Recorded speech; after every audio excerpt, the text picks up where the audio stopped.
हाय सांग मैंने आज आम बाहर पड़ीचु मो भौणी मोर भुवनेश्वर तो बाटर चली चली जाऊलु एमती तो गोटे भाई की लिफ्ट मांगलु सी रखिले तो आमको लेकिन स्टेशन पाखे पहुँचे देले तो से भाई को बहुत बहुत थैंक्स। तो आम आसिक ये पहुँची गलु ए स्टेशन पाखे तो स्टेशन पाखे पहुँचिकी आम टिकेट काटिकी चलु ए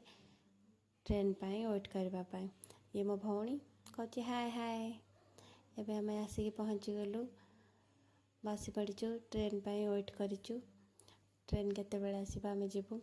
तो अब ट्रेन आसीगला आम ए चलु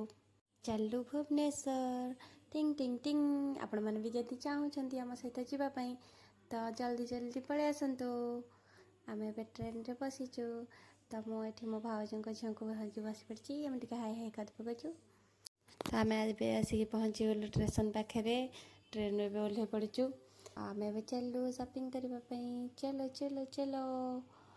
आपण मैंने भी जदि चाहूँगी सपिंग करने भुवनेश्वर निश्चिंत आसतु एवं आम जाऊँ आपण मैंने जदि चाहूँगी मु कौन कौन सपिंग कली नेक्स्ट वीडियो निश्चय देखेबी तो आज एतिकी रहुची।